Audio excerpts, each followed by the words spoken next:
The machines were breathing for him. The monitor on the wall flashed 4 words in cold green light. No rhythm detected. Every nurse on that floor had accepted it. Every doctor had signed off on it. The paperwork was already moving. Zale Ferris, the most feared man in the city, was gone. But nobody told the little girl in the chair. She was 9 years old. Both hands wrapped around his rough, tattooed fingers like she was the only thing keeping him tethered to this world. Maybe she was. She had been sitting there for 6 hours, through the shift change, through the nurse who knelt beside her and whispered that it was okay to let go, through the chaplain who sat with her for a full hour and spoke softly about peace and rest and release. She listened to every single word. She did not move. Now here is the part of this story that most people never hear about.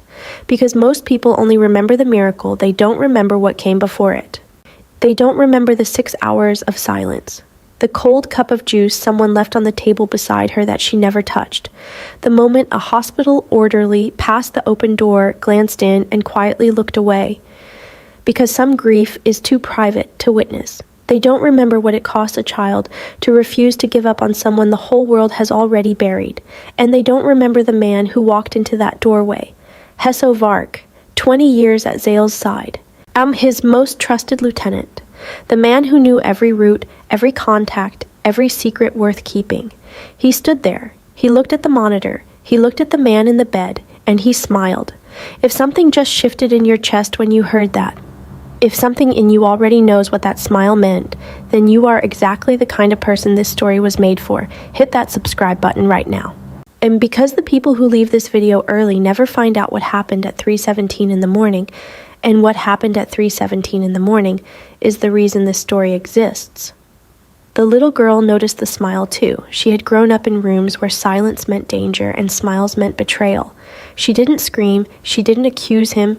She didn't do anything a frightened child might do. She just looked at Hesso Vark directly and held on tighter. Stay with us. Because this story is just getting started. Some men are born into power. Zale Ferris took his. And for 20 years, nobody, not a rival, not a cop, not a federal agent with a thick file and a bad attitude, could take it back from him. He controlled the eastern docks. 4 city ports moved at his word. Judges owed him favors they'd never finish paying back.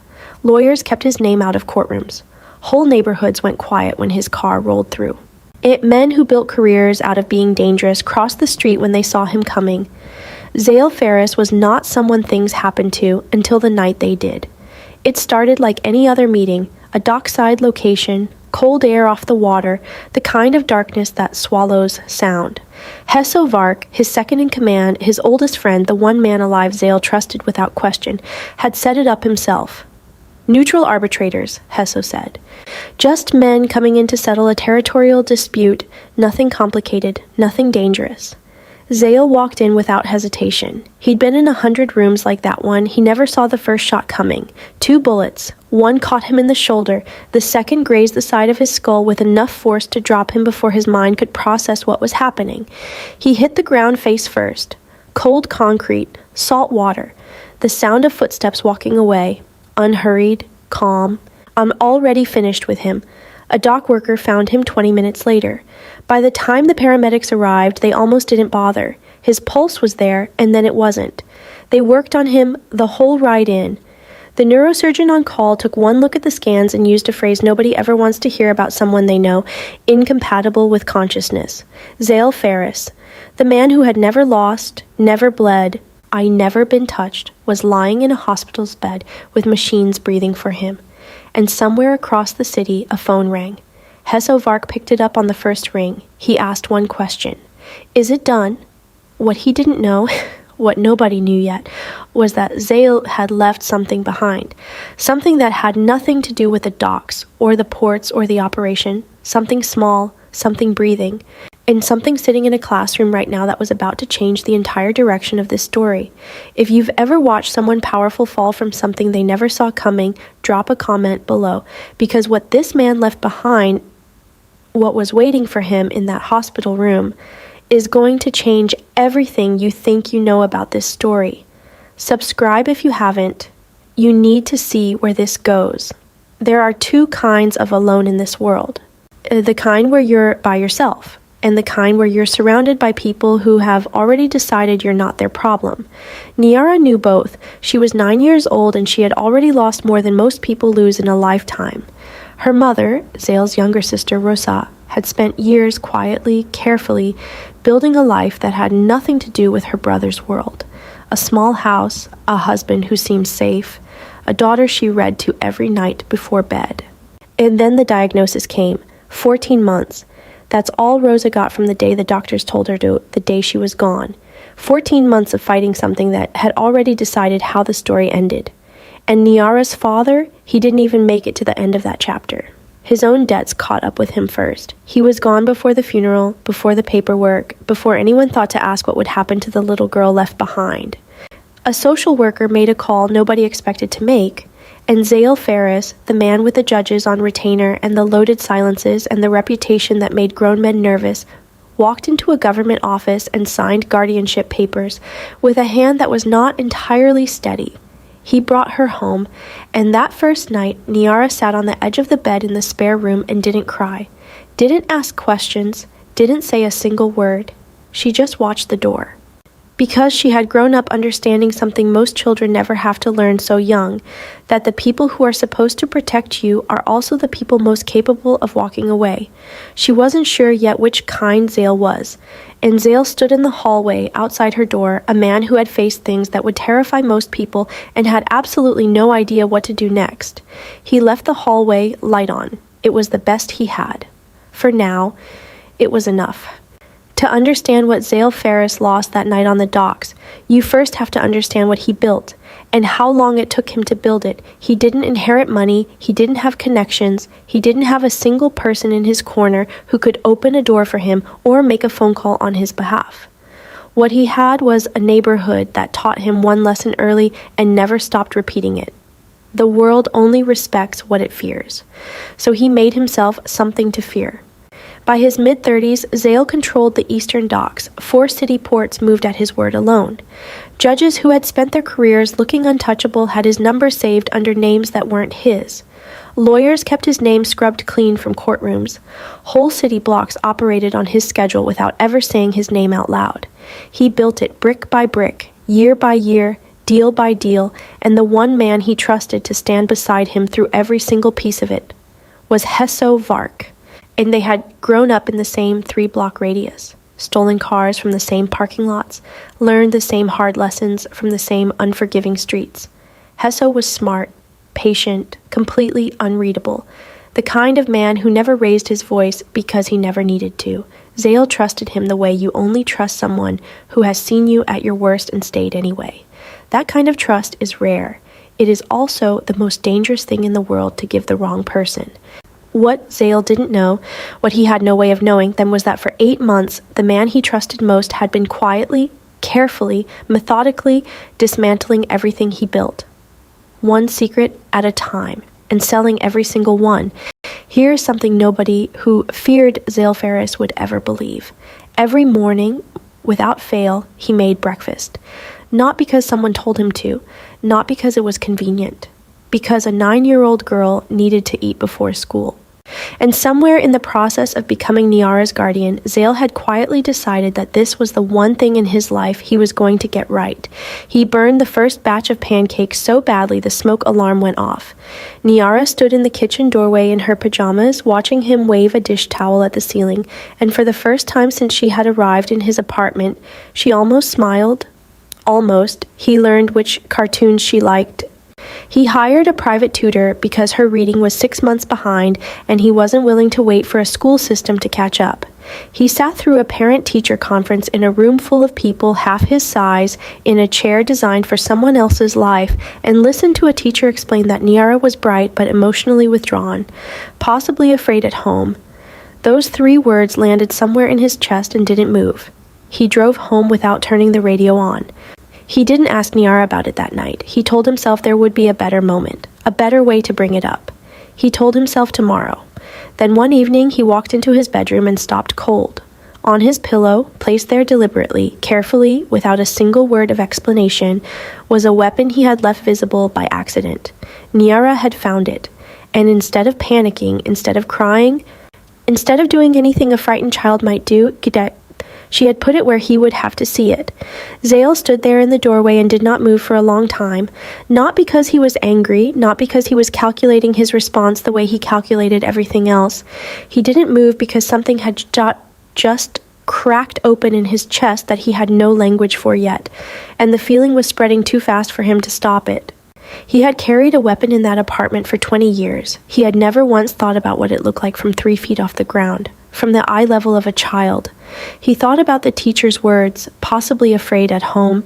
He had told himself that was about something else, something vague, something fixable with time and patience and better mornings, but standing in that doorway, looking at that pillow, he understood for the first time with complete and terrible clarity.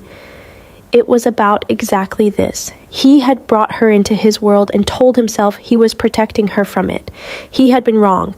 The violence he had spent 20 years building hadn't stayed at the docks. It hadn't stayed in the courtrooms or the back rooms or the careful distances he thought he had constructed between his life and hers. It had followed him home.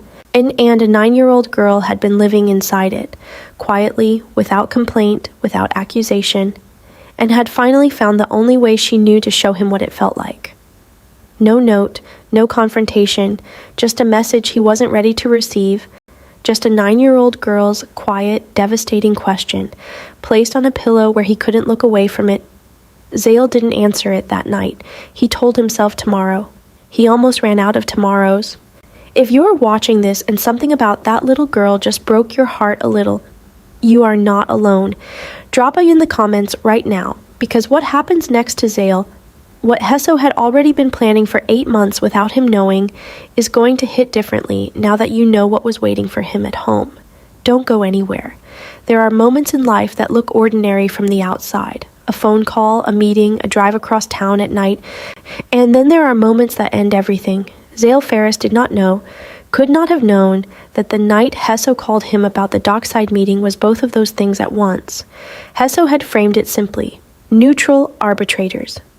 Men brought in from outside to settle a territorial dispute that had been simmering for weeks. Nothing complicated, nothing that required backup. Just Zale, his word, and the kind of quiet authority that had always been enough to close a room. As Zale had walked into 100 meetings exactly like that one. He walked into this one the same way. No hesitation, no suspicion, no reason to believe that the one man who had stood beside him for 20 years had spent the last 8 months preparing for this exact moment. The Ferrara family's enforcers were already there when he arrived. He had maybe 3 seconds to understand what was happening before the first shot came. Hesso Vark did not watch it happen. He didn't need to. He had planned it so carefully, so patiently, so completely, made it that by the time the Ferrara enforcers arrived at those docks, his only job was to be somewhere else. Somewhere with witnesses, somewhere with a clean alibi and a reasonable face. He was in a restaurant 3 miles away when his phone buzzed the first time. He didn't look at it. He ordered dessert. The second buzz came 11 minutes later. He excused himself from the table, walked to the corridor near the restrooms, and read the message in the particular stillness of a man who has been waiting for something for a very long time and is finally holding it. 2 words: it's done. He stood there for a moment. He thought about 20 years. The stolen cars and the cold streets and the long climb from nothing. He thought about every time he had stood one step behind Zale Ferris and smiled at the right moments and said the right things and waited. He had been waiting for a long time. And then he let out a long, slow breath, the kind you release when something you have been carrying for years has finally been put down. He walked back to the table. He finished his dessert, and 3 miles away in standing water on a cold dock, Zale Ferris was still breathing. Hesso didn't know that yet, but he was about to find out in the worst possible way. Nobody called Niara. Nobody sat her down, held her hands, and found the right words. A school administrator she barely knew pulled her out of class at 2:30 in the afternoon and said there had been an accident. That was the word they used, accident, like it was something that happened to him, like it wasn't planned in a room he walked into, trusting the wrong man. She was put into a car she didn't recognize and driven to a hospital she had never been to by a man who worked for Hesso Vark and smiled too much the entire drive there. She didn't say a single word the whole way. They brought her to the room and stepped back. She stood in the doorway for a long moment. machines breathing for him, tubes running into both arms, a monitor on the wall doing the work his body had stopped doing on its own. She walked in. She sat down in the chair beside the bed. She picked up his hand, rough and heavy and completely still, and she wrapped both of hers around it. And she did not let go. The nurses tried. Gently, not professionally, kindly, they tried. A chaplain came and sat beside her for over an hour, speaking softly about peace and rest and what it means to truly love someone. He had done this 100 times. He was good at it. Niara listened to every word he said. She did not move. Hours passed. The shift changed. New faces replaced old ones at the nursing station. The hallway outside the room grew quieter and then quieter still. And Niara sat. Then, sometime after midnight, Hesso came back. He stood in the doorway the way powerful men stand in doorways, like the space already belongs to them.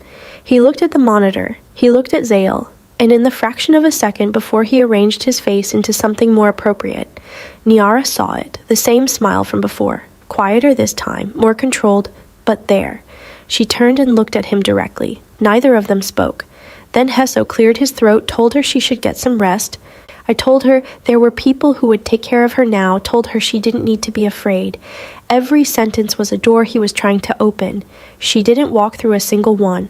She turned back to the bed. She tightened her grip. And the monitor on the wall continued to flash its 4 cold words into the dark. No rhythm detected. While Niara sat in that hospital room holding on, Hesso Vark was already moving. That is the thing about men like Hesso that most people never understand until it is far too late. They do not panic, they do not rush, they do not make the kinds of mistakes that come from emotion or fear or guilt. Because they do not feel those things the way other people do, they plan. For 8 months before that night on the docks, Hesso had been having quiet conversations with the Ferrara family. The Ferraras had tried to absorb Zale's operation twice before, and both times they had failed. Not because they weren't powerful enough, but because Zale was smarter, faster, and more prepared than anyone they had ever gone up against. What they needed wasn't more muscle. What they needed was someone on the inside. And Hesso gave them everything. Routes, contacts. The location of holding Zale had never disclosed to anyone outside his innermost circle. The names of the officials who owed him favors and exactly what those favors were worth. Month by month. Piece by piece. He handed over 20 years of Zale's life's work like it was nothing, and the price he negotiated for all of it was control of the Eastern operation the moment Zale was gone. There is a recorded conversation that would later surface during the federal investigation. In it, Hesso uses a specific word to describe what needed to happen to Zale Ferris.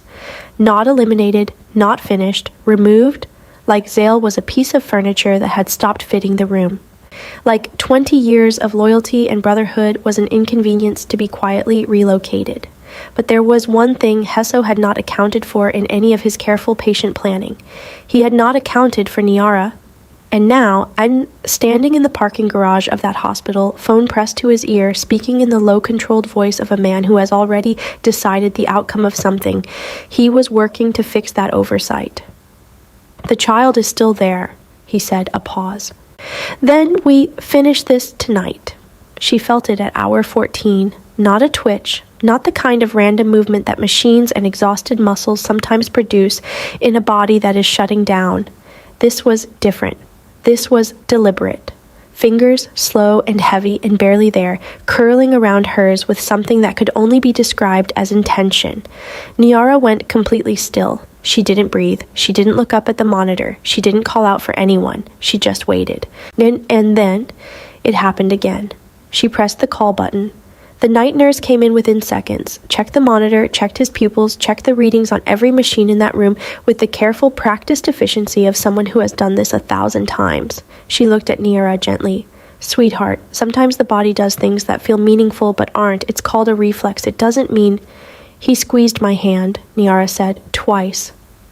Not as a question. Not as a plea, as a fact.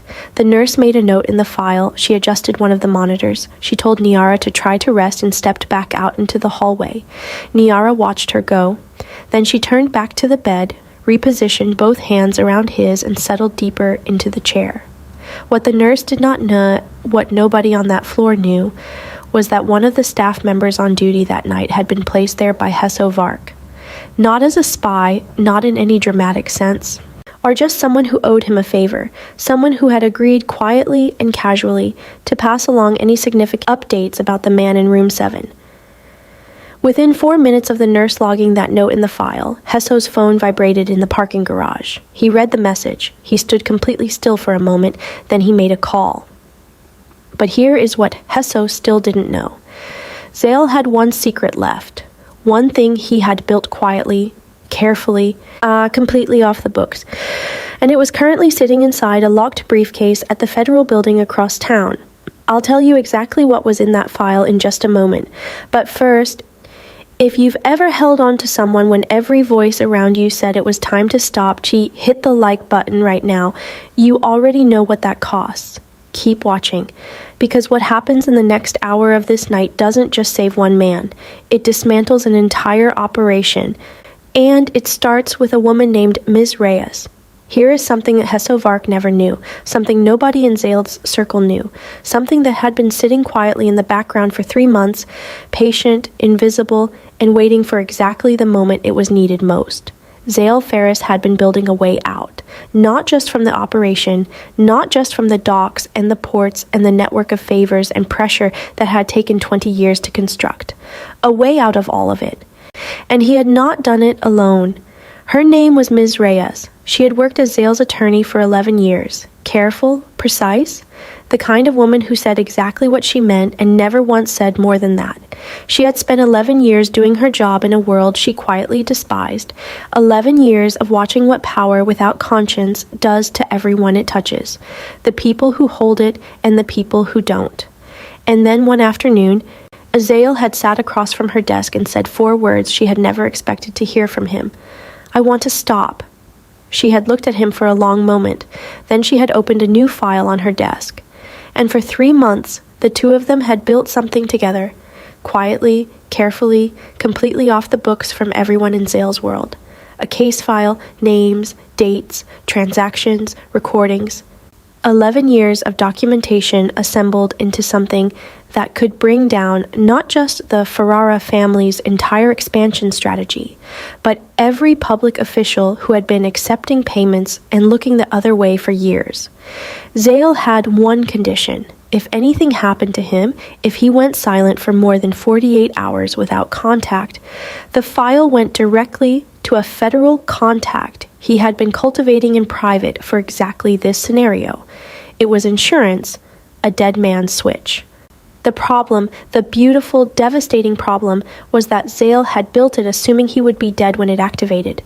He had not planned for the possibility of lying in a hospital bed, machines breathing for him, while the switch triggered without him. By the time Hesso finished his call in that parking garage, 2 federal agents were already sitting in an unmarked car outside the hospital entrance. They had been watching the vigil since nightfall. They had been watching Hesso since he arrived, and they had been waiting, very patient for him to make exactly the move he was now making. The hospital at 3 a.m. is a different world. The hallways empty out, the overhead lights dim to something softer. The noise of the day, the footsteps and announcements and quiet, urgent conversations fades down to almost nothing. What's left is the sound of machines, and in room 7, one small girl still sitting in one chair, and are still holding on. Niara had not slept. She had not eaten the food someone left on the side table. She had not responded to the third nurse who suggested more firmly this time that the waiting room had a couch and a blanket and that nobody would think less of her for using them. She had sat through all of it, the same way she had sat through everything else that night, without moving, without letting go. 4 months earlier, a neurosurgeon had looked at a set of brain scans and used 4 words to describe what he was seeing. Incompatible with consciousness. He had said it with the careful certainty of a man whose career was built on knowing the difference between what medicine could explain and what it couldn't.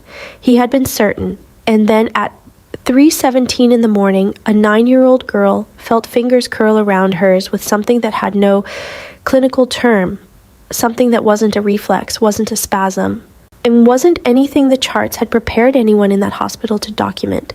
She stood up slowly, she leaned forward. Uncle Zale. Not a question, not a prayer, just his name, spoken by the one person in the world who had refused for 14 hours straight to say it in the past tense. The monitor spiked. A night nurse appeared in the doorway within seconds. Then another. Then the resident on call, who stood at the foot of the bed and stared at the readout with the particular stillness of someone whose medical training and personal instinct are having a disagreement. What the scan showed was a faint but measurable shift in brain activity, in a region that the earlier imaging had written off entirely. Not a full recovery, not a movie miracle where a man opens his eyes and sits up and speaks. Something smaller than that, and at the same time, something so much larger. The neurologist arrived at 4 a.m, reviewed everything twice, and used the word statistically improbable in the careful, hedged tone of someone who is not yet ready to use the word they are actually thinking. Incompatible with consciousness, except he chose to be. Niara did not need a medical term for it. She already knew what it was. It was the answer to 14 hours of refusing to let go. Surviving was the easy part. At least, that is what Zale told himself in the early days. In those first fragile weeks when his body was relearning things it had known for 50 years. When words came out wrong or didn't come out at all. When his right hand, the same hand Niara had held for 14 hours straight, shook every time he tried to use it for something as simple as picking up a cup. Surviving, it turned out, was not a single moment. It was 1,000 small humiliations spread across 4 months. And Zale Ferris, the man who had spent his entire adult life making sure nobody ever saw him at less than full strength, had to live every single one of them. Niara came every day, without fail, without being asked, without needing it to be explained to her why it mattered. She would arrive after school, drop her backpack on the floor beside the chair that had become hers by quiet agreement, pull out her homework, and work in silence beside him. She didn't treat him like a patient. She didn't speak to him in the careful, softened voice that everyone else had adopted, the voice that meant we are not sure how much you understand right now. She just talked to him the way she always had, directly, plainly, like he was still the person she expected things from, and that, more than any medication, more than any therapy, more than any medical intervention, was what pulled him forward on the days when forward felt impossible. One afternoon, about 6 weeks in, a child life specialist stopped by the room and left a small bag of art supplies for Niara. She used them exactly once. She drew 2 figures, one in a hospital bed, one sitting beside it in a chair, a sun in the upper corner of the page, the kind of sun that children draw instinctively without being taught, because something in them understands that light belongs in every picture. She folded it carefully. She placed it on the table beside his water cup. She never mentioned it. That evening, when the room was quiet and the hallway outside had gone still, Zale reached over with his unsteady hand. He picked it up. He did not put it down again for a very long time. There are things you can survive that leave no visible mark, no scar, no limp, no evidence that anything happened at all. And those are the ones that stay the longest. By the 3rd month, Zale could hold a conversation. Not the way he used to. Not with the effortless, controlled authority that had once made rooms go quiet when he spoke. Not yet. The words still arrived a half-second behind where he needed them, and certain sentences had to be rebuilt from the middle outward, like a structure that had lost its foundation. But he could talk. And one evening, in the particular stillness that settles over hospital rooms after visiting hours, with Niara sitting beside him doing homework and the hallway outside empty and the machines reduced to their low familiar hum, he said her name. Niara. She looked up. He kept his eyes on the ceiling. The gun, he said, on the pillow. Why did you do it that way? The room was quiet for a long moment. She set her pencil down. She thought about it carefully, the way she thought about everything, and with a patience that had always been too old for her age. Because I wanted you to see it, she said, the way I saw it. He didn't say anything for a while after that. He had expected a lot of possible answers. He had not expected the truth delivered that cleanly by a 9-year-old who had every reason to dress it up in something softer. She wasn't angry. She wasn't accusing him. She was just telling him what it had been like, to be small in a space that wasn't built for small people. And to walk through rooms where the evidence of a whole other world sat in plain sight, to be loved imperfectly by someone who hadn't yet figured out how to separate the life he was leaving from the one he was trying to build. I'm sorry, Zale said, not a performance. not the kind of apology that comes with an explanation attached to protect the person giving it. Just 2 words, placed in the space between them like something he was finally ready to put down. "I didn't see it," he said. I should have. I'm sorry." Niara looked at him for a long moment. Then she picked her pencil back up, and she went back to her homework. It was the quietest moment in the entire story, and somehow, it was the loudest thing Zale Ferris had ever done. The day Zale Ferris got his voice back completely, Ms. Reyes came to the hospital with a briefcase and a question. She sat down across from him in the chair that had been Niara's for 4 months. She set the briefcase on the floor beside her feet.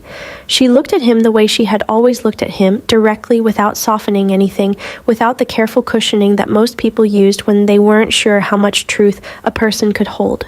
She said, "What do you want to do?" He knew what she was asking. The federal case was moving forward on its own momentum now. Hesselvark was in custody. The Ferrara operation was unraveling thread by thread as the case file worked its way through the system. The officials who had spent years accepting payments and looking the other way were waking up to discover that the quiet arrangement they had always assumed was permanent had an expiration date. The machinery was already turning without him, but Zale still had options that no courtroom would ever touch, names that weren't in the file. Pressure points that had never been documented anywhere.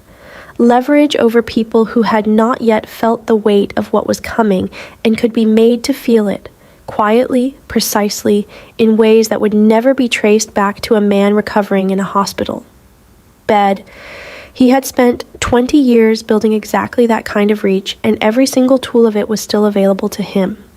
Niara was asleep in the chair by the window. She had fallen asleep over her homework again, pencil still in her hand, a notebook open across her knees, her head tilted to one side in the specific boneless way that only children can sleep. Zale looked at her for a long moment. He thought about the gun on the pillow. He thought about the drawing with the sun in the corner.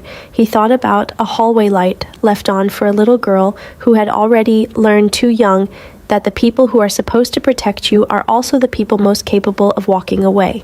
He turned back to Ms. Reyes. "Nothing," he said, and she looked at him carefully. "The file goes to the federal contact as planned," he said. "Everything else, let it fall. I'm done collecting." Ms. Reyes was quiet for a moment. "Are you sure?" Zale looked at Niara one more time. "I've got a recital to make it to," he said, "next spring. She's been practicing.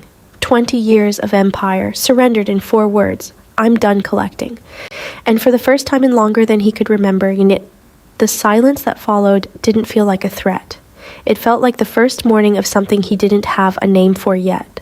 Something that might, if he was careful, if he was patient, if he was willing to earn it one ordinary day at a time, eventually start to feel like a life. Justice, when it finally arrives, almost never looks the way you imagined it would. And there is no dramatic courtroom moment where everything clicks into place and the right person says the right thing and the room collectively exhales. There is no single scene you can point to and say, "There. That is the moment it was over." It is slower than that, quieter than that, and in the end, far more complete. Hesselvark stood in the parking garage with his phone pressed to his ear. The call connected on the second ring. He spoke quietly, precisely. The way he always spoke when he had already decided the outcome of something and was simply communicating the logistics to everyone else. "The child is still in the room," he said, a pause on the other end. "I need the room cleared," he said, quietly, "tonight." He was not talking about the machines. He was not talking about the monitors or the tubes or the staff. He was talking about Niara. And in that moment, standing in a parking garage, giving an order about a 9-year-old girl who had done nothing except refuse to let go of someone she loved, Hesselvark crossed a line that no amount of careful planning could uncross.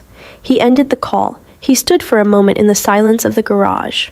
And that was when his phone buzzed again. A different number, a number he didn't recognize. He frowned. He almost didn't answer. He answered. The voice on the other end was calm. "Federal?" The kind of calm that comes not from peace, but from complete and total preparation. "Mr. Vark, this is Special Agent Torres. We have the file, we have the recordings, and we have been standing outside this hospital for 6 hours. I need you to stay exactly where you are." Hesso turned around. 2 agents were already walking toward him from the entrance ramp. He looked at his phone. He looked at the agents, and for the first time in 20 years of careful, patient of flawless planning. Hesselvarg had nothing left to say. The charges were significant: conspiracy, racketeering, attempted murder. Zale was asked by federal prosecutors whether he wanted to participate beyond what the case file already contained. He declined. "The file is everything you need," he said, and that was all he said. He did not reach for more. He did not make it personal. He did not do the thing that every instinct built over 20 years was telling him to do. He let the system carry it. The eastern docks went quiet, the Ferrara operation collapsed under its own weight, and Hesso Vark, the man who had stood in that hospital doorway and allowed himself a small, relieved smile, did not look relieved anymore. Spring came quietly, the way it always does after a long, hard winter, not with any dramatic announcement, not with a single morning you can point to and say that was the day everything changed. Just gradually, slowly, one ordinary day at a time. The trees outside the hospital window had been bare for so long that Zale had stopped noticing them, and then one afternoon he looked up from the chair where he had been doing the slow, deliberate work of reading again, and they were green. He sat with that for a long time. He was walking without help by February, speaking in full sentences, clean, measured, his again, by the end of March. The neurologist who had used the word statistically improbable back in those first impossible hours now used different words. Words like exceptional, words like unprecedented. Zale listened to all of them politely. He had somewhere to be in April. The school sent home a flyer 3 weeks before the recital. Niara left it on the kitchen counter without saying anything about it. Just placed it there, face up, in a spot he would definitely see, and went to her room to practice. Zale picked it up. He read it twice. He put it on the refrigerator with a magnet shaped like a pineapple that neither of them remembered buying. She practiced every evening, the same piece over and over in the careful, concentrated way she did everything, not rushing it, not skipping the hard parts, going back to the beginning every time she made a mistake instead of pushing through and hoping nobody noticed. Zale sat in the hallway outside her room and listened. He never told her he was there. She almost certainly knew. The night of the recital arrived the way important nights always do. Too fast, and somehow also exactly on time. Zale put on a jacket. He stood in front of the bathroom mirror for a moment longer than necessary. Not out of vanity, but out of something closer to disbelief. That this was the mirror. That this was the jacket. That this was the ordinary Tuesday evening that 4 months ago had been impossible. He turned the hallway light on before they left. Old habit, new meaning. The school auditorium smelled like folding chairs and floor wax and the particular nervous energy of children who have been rehearsing for weeks and are now approximately 30 seconds from forgetting everything they know. Zale sat in the back row, hat pulled low, hands folded in his lap. Surrounded by parents he would never speak to, in a life he was still learning the shape of, and in a room that had absolutely no place for the man he used to be. He was exactly where he needed to be. Niara walked out onto the stage third. She found the mark on the floor they had told her to find. She positioned her hands. She looked out at the audience once, just once, and found him in the back row the way she had always found things she was looking for, without hesitation, without doubt. She played her piece without stumbling, every note, beginning to end. Afterward, in the hallway outside, surrounded by the noise and movement of families collecting their children and gathering their things, she pushed through the crowd and found him. She didn't make a speech. She didn't say anything that would look meaningful written down on paper. She just reached up, and took his hand. They walked out together into the cool April evening. Two figures moving through a parking lot full of ordinary people, living ordinary lives, the kind of lives that don't make headlines, don't end up in federal case files, don't get discussed in parking garages by men who use the word removed like it means nothing, the kind of life where someone saves you a seat in the back row, and you show up for it. Zale Ferris had spent 20 years collecting things that couldn't love him back: power, territory, leverage, fear. He had held all of it at one point or another in the same hands that were now holding the hand of a 9-year-old girl walking through a school parking lot in April, and not one single thing he had ever collected felt anything like this. There are people in this world who get one chance to become something different. One moment where the doors open and the choice is real, and everything that comes after depends entirely on whether they walk through it or not. Zale Ferris walked through it. Not because he was fearless, not because redemption came easy, but because a little girl sat in a chair for 14 hours and refused to let the world be right about him. If this story moved something in you, share it right now with someone who needs to believe that people can change. Not someday, today. Because somewhere out there, someone is sitting in their own version of that hospital room holding on when every voice around them says it's time to let go. Tell them to keep holding. And if you want more stories like this one, stories about the moment people choose differently, subscribe and hit the bell. We find these stories every single week.